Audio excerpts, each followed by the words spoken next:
que trabalhou bastante nos tornos das fábricas em São Paulo.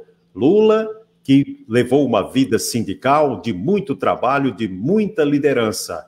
Disputou várias eleições da República, eleições de presidente da República. Venceu duas, fez duas vezes, fez a sua sucessora, e é, sem sombra de dúvida, um homem com muitas histórias para contar. Histórias entre idas e vindas, vitórias e derrotas, considerado o brasileiro mais popular de todos os tempos. O ex-presidente da República, Luiz Inácio Lula da Silva, é, de fato, um homem que pode chamar de resistente, resiliente, forte, líder, e está conosco nesse momento pela Rádio Progresso, pela Rádio Santana FM de Santana do Cariri, pela Rádio Cultura da terra de Patativa do Assaré, pela Rádio Cariri FM de Barbalha, enfim, por um pool de emissoras de rádio da região do Cariri. Presidente, grande abraço, bem-vindo à nossa entrevista pela Rádio Progresso para a região do Cariri, presidente. Olha, João Hilário, é um prazer imenso, primeiro, estar conversando com você e sendo ouvido pelos ouvintes da tua rádio, pelos ouvintes do teu programa, pelos ouvintes da Rádio Progresso, e dizer para você que é um prazer imenso poder estar falando com toda a região do Cariri, do nosso querido estado do Ceará, poder conversar um pouco sobre o Brasil, sobre o futuro, sobre o passado, sobre o que nós temos de expectativa do que vai acontecer no Brasil. Eu sou um homem, Hilário, que eu começo dizendo para você, muito obrigado ao Ceará por toda a compreensão que esse povo teve comigo quando eu fui presidente, quando eu não era presidente, que eu fiz a caravana em 1993. Você sabe que a primeira vez que eu fui ao Crato, eu fui com o doutor Miguel Arraes, acho que em 89, que eu fui visitar a mãe dele, que ainda estava viva, sabe? E foi naquela viagem do Crato para Recife que o doutor Arraes assumiu o compromisso comigo de me apoiar no segundo turno das eleições de 89. Então, o prazer que eu tenho de estar falando com você é muito grande, e o prazer que eu tenho de estar sendo ouvido pelo povo do Ceará, pelo povo do Cariri, é maior ainda. Eu tenho muita gratidão pela generosidade que esse povo teve comigo antes e durante a minha presidência e depois da minha presidência. Um abraço, Hilário, estou à tua disposição para você perguntar o que tiver na tua cabeça. Que bom, presidente. Essa liberdade é muito boa, porque a gente vai conversar sobre vários assuntos. Primeiro, quero dizer que a região do Cariri, que o senhor já conhece muito bem, é uma região assim, de potencialidades incríveis, talvez a maior do interior do país em potencialidades. O Cariri tem as águas minerais mais leves do norte e nordeste do Brasil. Tem muita gente que bebe água mineral da torneira aqui, presidente, em muitas cidades da região do Cariri. O Cariri, que tem Patativa do Assaré, da nossa Rádio Cultura, lá da cidade de Assaré. O Cariri do Padre Cícero. Eu estive na casa dele, Hilário. Eu estive na casa dele. Assaré, na casa dele, presidente? Na casa do Patativa. Olha, que coisa boa. O Cariri do Padre Cícero, o cearense do século, eleito numa eleição das mais lindas em todo o estado do Ceará, de tanta representatividade que o senhor já conhece, o senhor já invocou o Padre Cícero tantas vezes em suas falas. O Cariri de um polo de saúde, talvez o polo de saúde mais importante do interior do Nordeste, com tantos hospitais maravilhosos, a excelência da medicina no interior do Nordeste está aqui no Cariri, um polo calçadista que já foi o terceiro maior do Brasil, também um polo calçadista muito forte, terras muito agricultáveis, e terras também pelas quais o senhor planejou passar a Transnordestina e a transposição das águas do Rio São Francisco, que o senhor veio visitar várias vezes aqui também na região do Cariri. Portanto, essa região de 1 milhão de habitantes, presidente, hoje, agora, já pelo censo estimativo do IBGE de 2020, o Cariri já tem 1 milhão de habitantes nas suas 29 cidades. Portanto, é uma região para ser cada vez mais vista. Aqui no seu governo, o Bolsa Família beneficia mais de 150 mil famílias na região do Cariri toda. os programas sociais, a URCA, que veio no governo seguinte ao seu, e por conseguinte, o senhor o senhor andaria muito livremente aqui na região do Cariri e seria notado pelos seus feitos como o senhor foi. E também tem uma foto sua na cidade de Barbalha, tirada pelo Stucker, que viralizou na internet e foi, inclusive, aquela segunda foto mais valiosa do leilão beneficente lá, presidente. Se lembra dessa foto que tirou em Barbalha? Lembro da foto, e você sabe que eu, embora tivesse detido na Polícia Federal, eu recebi um pendrive mostrando o sorteio e mostrando a venda da foto. É muito importante, porque é um jeito de você divulgar o Nordeste. É um jeito de você mostrar a cara sofrida, mas a cara alegre, a cara de esperança de um povo que nasceu para lutar sem trégua, sem medo, sabe? E isso o Stuquinha mostra com muita qualidade cada vez que eu viajo para o Nordeste. Ou seja, ele faz questão de tirar foto com as pessoas mais sofridas, com as velhinhas mais sofridas, com as pessoas mais sofridas, porque a gente tem que mostrar esse Brasil, que é o Brasil que trabalhou durante muito tempo difícil, que sofreu, e um Brasil que é uma gente que conseguiu ver o Brasil melhorar um pouco e agora está vendo o Brasil piorar outra vez, né? Você sabe, Lário, que eu queria dizer, aproveitar, não sei se o nosso querido governador Camilo está assistindo esse nosso programa, não sei se o Guimarães, se a Luziano estão assistindo, se o Zé Ailton está assistindo, se os nossos prefeitos, vereadores, deputados e candidatos estão assistindo, mas eu queria dizer para você que eu tenho pelo Nordeste uma paixão muito especial, porque eu, quando vim em 52 de Garanhuns para São Paulo, eu sei o que foi uma mãe carregar 8 filhos amarrados no rabo da saia, chegar em São Paulo sem emprego. Chegamos em São Paulo e encontramos minha mãe com outra companheira, sabe? A minha mãe não sabia que meu pai estava com outra companheira, ou seja, e aí começou o nosso sofrimento, tivemos que morar numa outra casa, sabe? E ninguém trabalhava, ou seja, minha mãe conseguiu sobreviver criando os 8 filhos, e eu começava a pensar que não era justo que o Nordeste tivesse nascido para ser pobre. Sabe? O Nordeste tinha o direito de ter progresso, de ter desenvolvimento, de ter qualidade de vida, de ter universidade, sabe? Que nem outra região do país. Era por isso que, quando eu cheguei na presidência, eu falei, não, nós vamos fazer com que o Nordeste suba alguns degraus na economia, na política, na cultura, na educação, porque eu quero tirar o Nordeste das páginas dos jornais, maior desnutrição do país, maior mortalidade infantil do país, maior evasão escolar do país, maior analfabetismo do país. Não! O Nordeste tem que ter aquilo que todo mundo tem direito de ter. Direito de trabalhar, direito de morar, direito de ter salário, direito de ter educação, direito de ir para a universidade, sabe? Direito de viver dignamente. É por isso que eu tenho essa paixão enorme, e cada vez que eu falo com uma rádio no Nordeste, eu falo, pode perguntar, porque quem vai falar hoje não é o Lula, não é o ex-presidente, é o coração de um homem de 74 anos, vou fazer 75 em outubro, mas vou te dizer, ô meu caro João Hilário, que eu estou parecendo um moleque de 30 quando eu estou conversando com o meu Nordeste.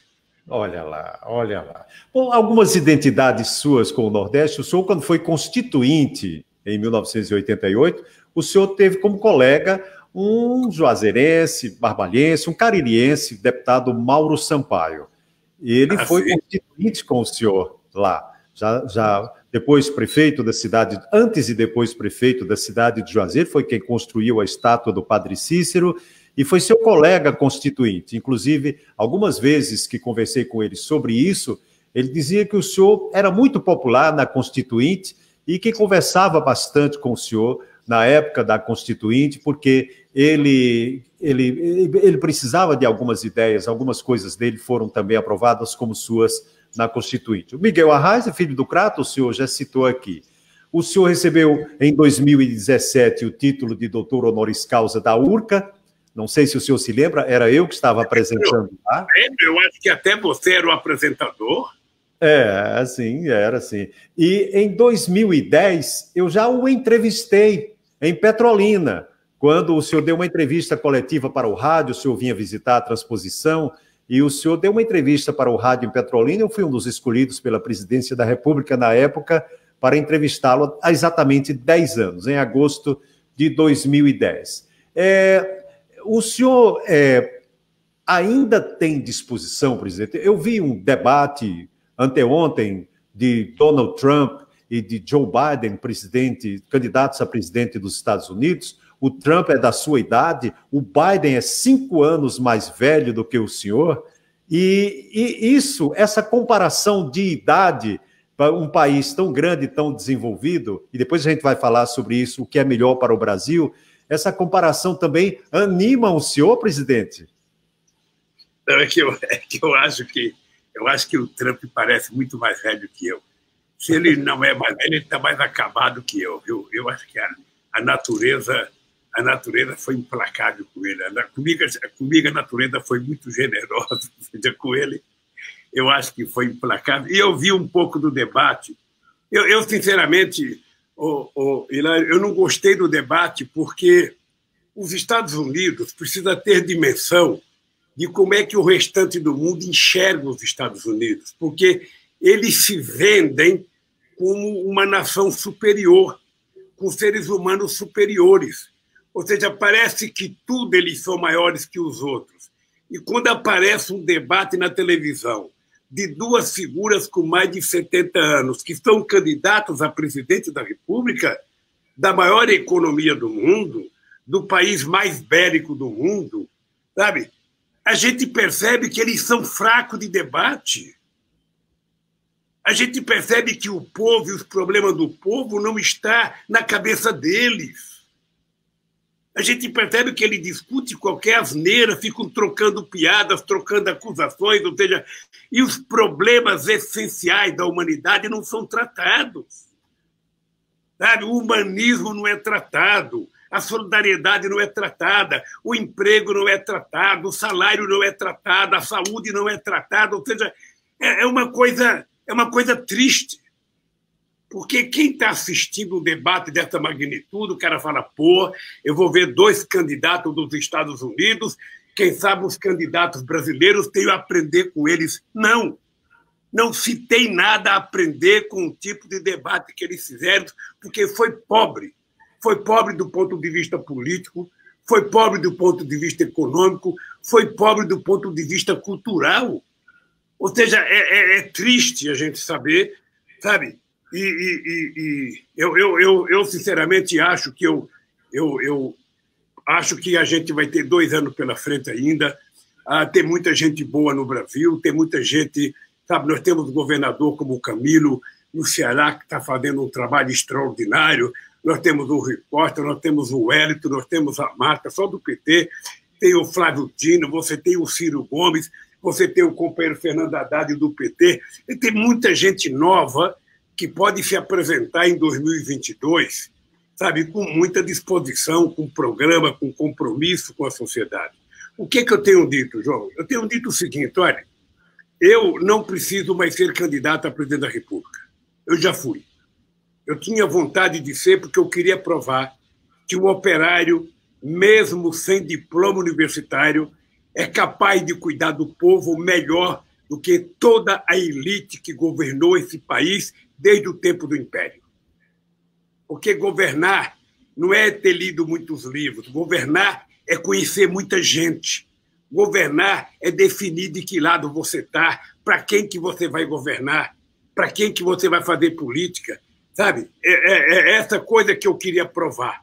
Eu queria provar que eu era capaz. E eu tenho certeza, Joilário, eu falo isso com muita modéstia, mas você pode pegar um prefeito que não gosta de mim, você pode pegar um deputado que não gosta de mim, e você vai perceber que nunca antes na história do Brasil, eu vou repetir uma coisa que eu dizia muito quando era presidente, nunca antes na história do Brasil, um governo colocou tanto dinheiro no Nordeste, sobretudo no Ceará, como os governos do Partido dos Trabalhadores, como eu e a presidenta Dilma.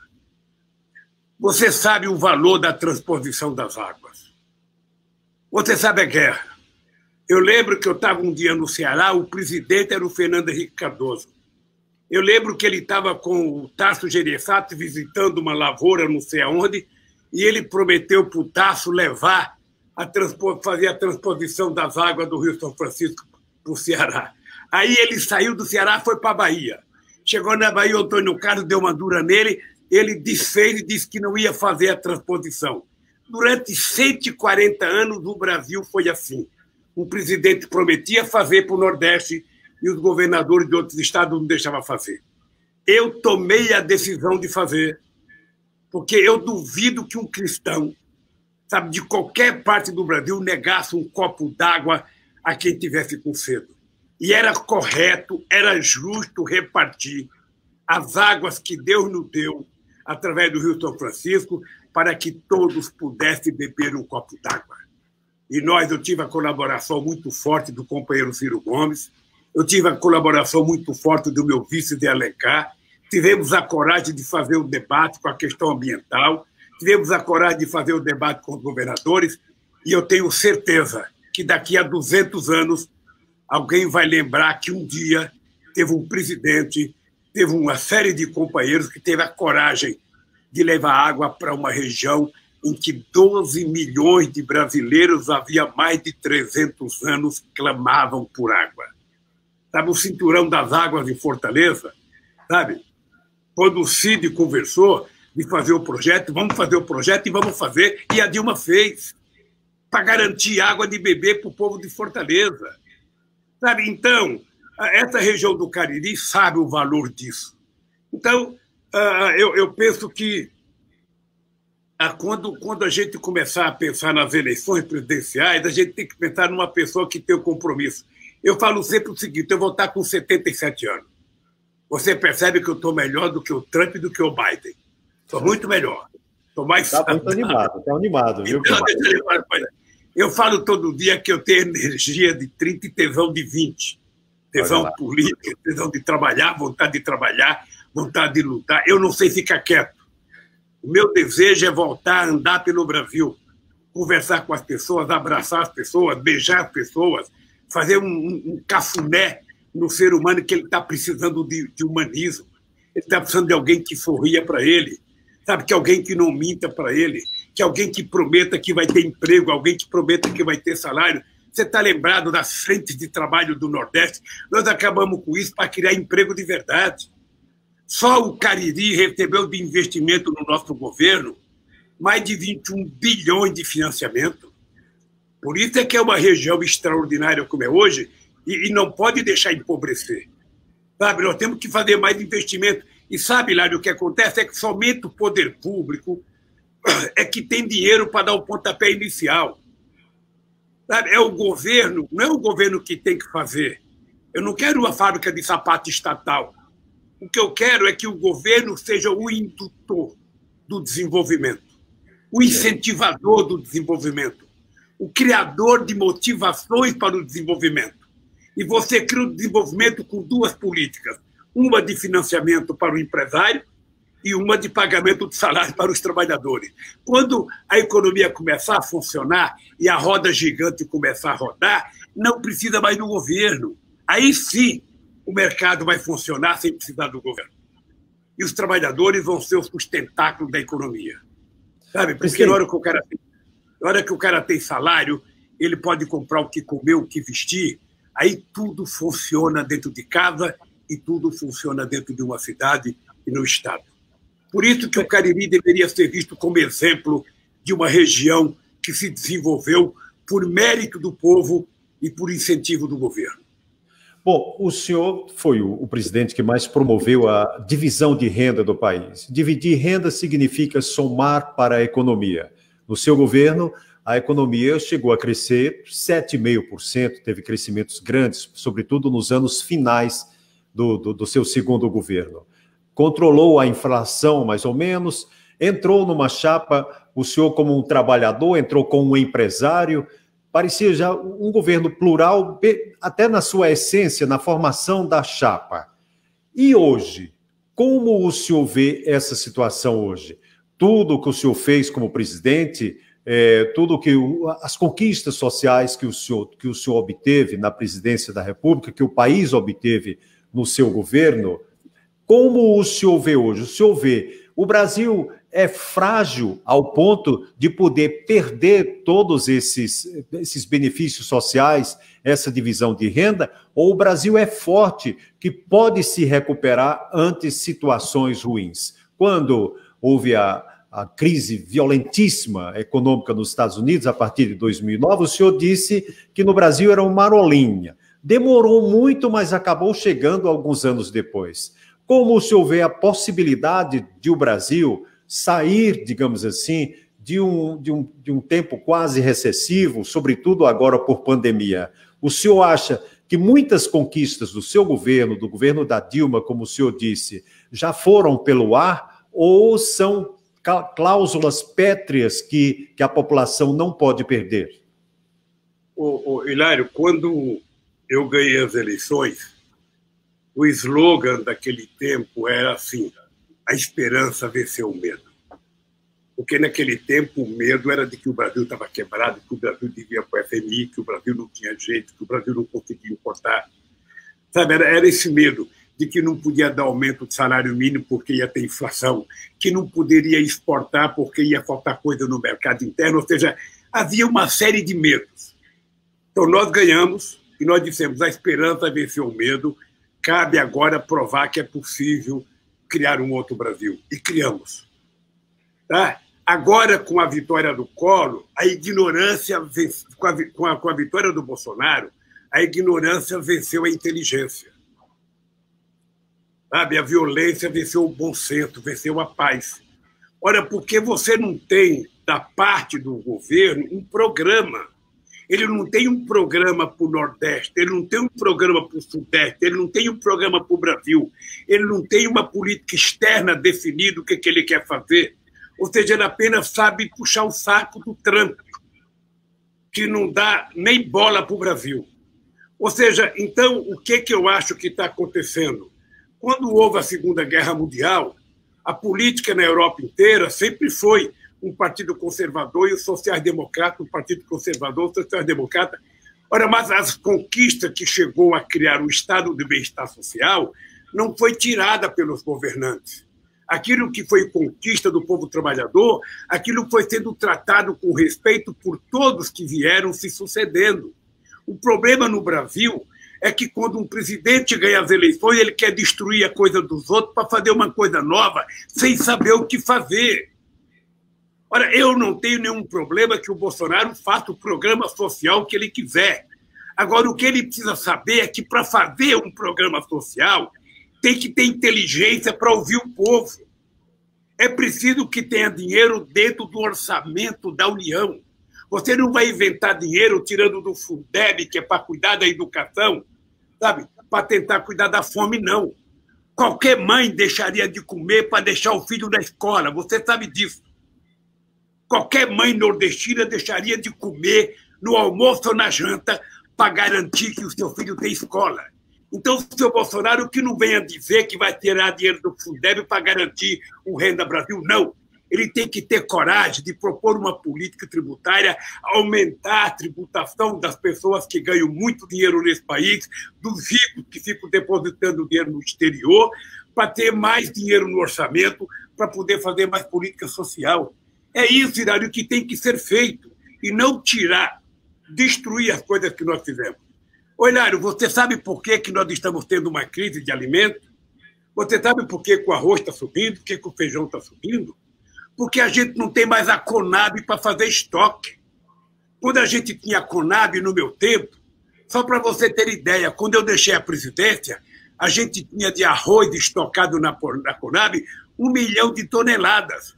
Hoje tem menos de 21 toneladas. Sabe? Então, o que acontece? O produtor tem no dólar uma vantagem, ele prefere exportar do que vender para o mercado interno. Então, cabe ao governo ter capacidade de comprar do pequeno produtor e do médio produtor, estocar para não permitir que o produtor fique refém dos atravessadores. Ora, quando as pessoas estiverem aumentando muito o preço, aí o governo libera os alimentos que ele está guardando para poder equilibrar o preço, para não prejudicar nem o produtor, nem o consumidor. O que esse governo está fazendo? Esse governo está deixando exportar a coisa que está faltando aqui dentro. Sabe, você exporta o excedente, você não exporta o que falta. Sabe? Então, uma coisa que um governo tem que fazer, Hilário, é quase que uma coisa bíblica. Não tem arma mais poderosa do que segurança alimentar. Sabe, um país pode ter arma nuclear, pode ter bomba atômica, pode ter armas químicas, pode ter os aviões que quiser. Se não tiver comida, esse país não é nada. Então, qualquer país digno do mundo e qualquer governo digno, ele tem que ter um estoque regulador para enfrentar crises. Seja uma geada, seja uma seca, sabe, seja uma guerra, ele tem que ter estoque regulador. Você sabe o que os países aprenderam na Segunda Guerra Mundial? Ô, Hilário, uma das razões pelas quais a Alemanha perdeu a guerra é porque acabou a gasolina. Eles estavam chegando perto de Moscou, onde tinha refinarias, acabou a gasolina. Então, hoje, os americanos têm estoque de combustível para mais de um ano. A Rússia tem, a China tem, a França tem, a Inglaterra tem. Olha, nós aqui temos que exportar, nós temos que ter estoque de arroz, estoque de feijão, estoque de batatinha, estoque de milho, estoque de coisa que o povo pobre come. E nós não temos. Então, a pessoa está pagando um quilo de arroz 40% a mais, 30% a mais, 20% a mais. Nós não temos um quilo de feijão na prateleira da Conab, porque não temos governo, porque não temos planejamento, porque não temos modelo de desenvolvimento. É uma tristeza imensa, Hilário. É uma tristeza imensa saber que o país, enganado por muitos meios de comunicação, pela mentira, pelo fake news, conseguiu colocar na presidência alguém que não tem 1 milímetro de preocupação com a democracia e com a questão, sabe, social neste país. Presidente, o senhor foi, na sua chapa, havia um empresário como vice, uma pessoa respeitabilíssima, mas que não era uma pessoa dita de esquerda. O senhor de esquerda, o empresário que não era de esquerda. Hoje, o que se vê no Brasil é uma tremenda polarização ideológica entre o que não é de direita é comunista, o que é de esquerda está à margem. Esse debate ideológico não parece anacrônico na política atual, presidente Lula? Você disse tudo, Joilário, você definiu. É um debate anacrônico e mentiroso. Eu vi esses dias o Trump chamando o Biden de comunista, chamando o Clinton de comunista, chamando o Obama de comunista. Aqui quem concorda com o Bolsonaro é comunista. Ou seja, ele não sabe nem o que é comunismo. Eu acho que se o Collor visse o Bolsonaro visse a cor do sangue que ele tem dentro dele, ele se matava, porque ele vai ser comunista, porque ele acha que tudo que é vermelho é comunista. Sabe? De uma ignorância, Joilário, que não tem precedentes. Essa gente precisava voltar a ler alguns livros para saber o que é comunismo, o que é capitalismo, o que é democracia. Precisava aprender, eles não sabem. Deixa eu falar uma coisa, eu fiz um acordo com o Pedro Zé Alencar, que aquilo foi um verdadeiro pacto construído nesse país. Um operário, líder sindical reconhecido no Brasil, com um empresário, líder empresarial reconhecido. O Zé Alencar, na época que ele foi meu vice, ele tinha 17 mil trabalhadores. E a gente não conversava as nossas diferenças, não. A gente conversava, sabe, as coisas que nós acreditávamos, as coisas que nós queríamos saber. E tudo que eu queria, ele queria. E tudo que ele queria, eu queria. Era o bem-estar do povo brasileiro. Era fazer com que o povo tivesse tratamento decente. Sabe, porque isso está na Constituição, isso está na Bíblia, isso está na Declaração Universal dos Direitos do Homem. Ou seja, todo mundo tem direito às coisas que são elementares. Agora, tudo. Esse dia eu vi na televisão